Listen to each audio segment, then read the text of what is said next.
Hi, everyone. Hope you're doing well. Happy Friday. Okay, so before we get rolling, I just want to re-emphasize the announcement I posted on Canvas. So let me pull that up. Okay, so again, the feedback I left on your revised topic sentences and thesis statement for Essay 2 is available. And I just wanted to spend a couple moments going over the navigation guide here. Um, so it's come to my attention recently that it sometimes is a little tricky to figure out where you can find the marginal comments. So let's walk through that together. Okay, so for any assignment that I leave you feedback on, if you just go to the assignment link, click on that, and over here on the right, you're going to have your submission details. So that's what we're looking for. So here, right, you see whether you submitted the assignment or not. And right beneath that, you're going to click on submission details. Okay, so that'll bring you here. And where you want to go from here is view feedback. Okay, and that's actually the link that we avoid when we do peer review, right? So here, this is the kind of link that I use to submit your marginal feedback then. Okay, so click on view feedback. And this takes you to your marginal comments. And so essentially you have on the essays, the final drafts of the essays, 3 layers of feedback from me. So again, you'll have the end comments, I think they're labeled assignment comments. And so when you click on the assignment link, that'll show up for you already right here.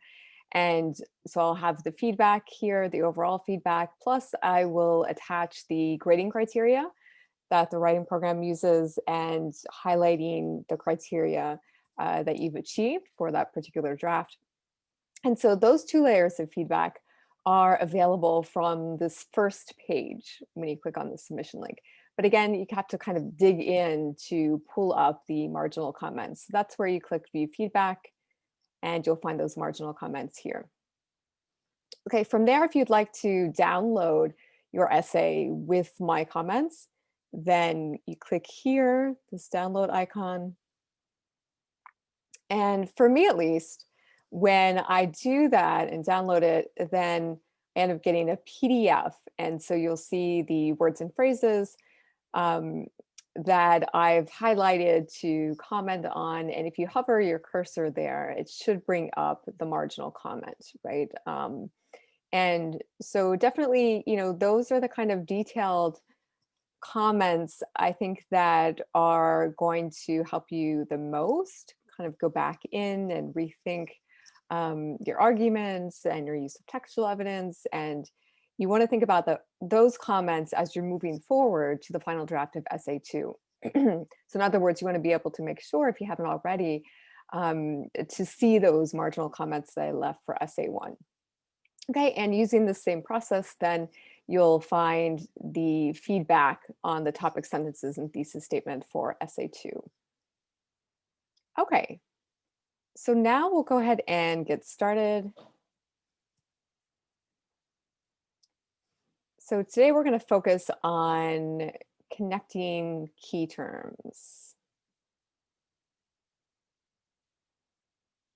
Okay, and in particular, we're going to take as our example empathy and relatability, because I think the connection between these 2 key terms in a way is kind of the heart of Essay 2, right? So answering this question of how relatability leads to a surveillance society, I think has a lot to do with empathy.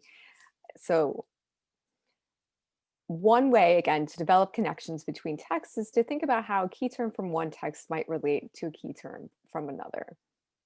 And again, so for the purposes of Essay 2, our overall goal is to lay out the relationship between Larson's notion of relatability and Ronson's notion of a surveillance society.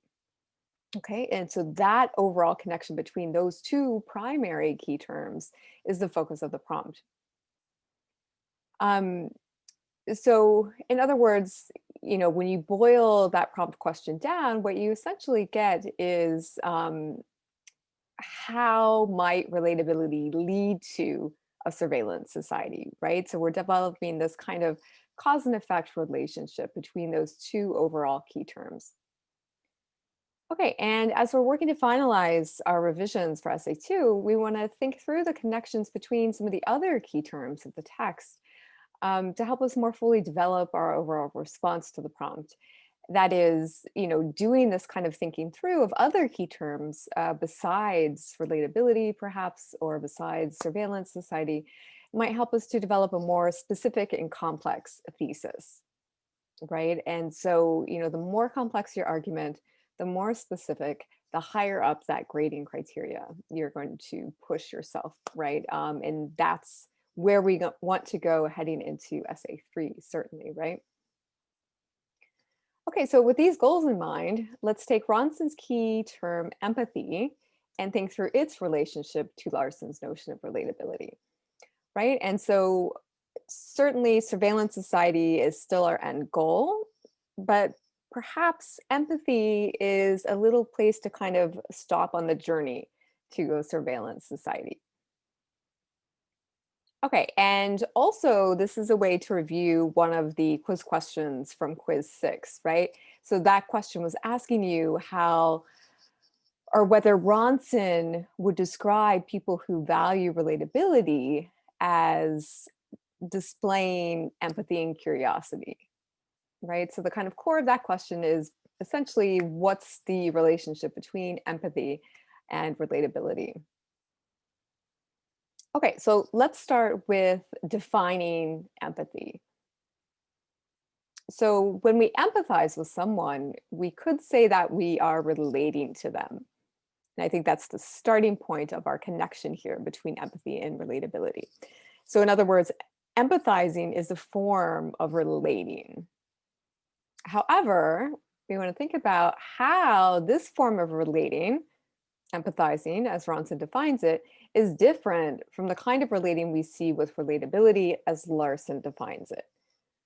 Right? So in other words, there is a similarity in the sense that both empathizing and this notion of relatability are centered on relating to another person, right? But there's kind of a core difference that we want to make sure we're really getting a clear handle on to help develop or further develop our arguments, right? Make them more specific, more nuanced. Okay, so we'll pause for a moment, and in our bulb, you're going to draft a response to this question, right? So starting to think about how the kind of relating that we see with empathy is different from the kind of relating we see with relatability.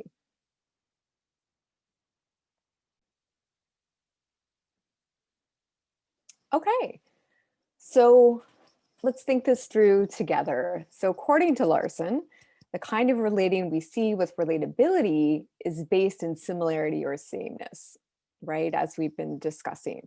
And that points to that quotation we spent a lot of time unpacking, right? Where basically relatability um, leads us to develop this environment that becomes, in Larson's word, acrid with familiarity, right?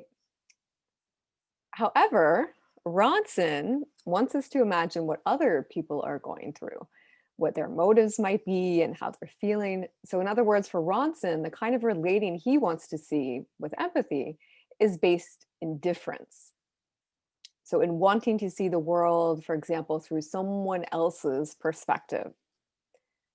Okay. And so when we empathize, we relate to someone by imagining how they feel, which is not the same as how we are feeling at the moment.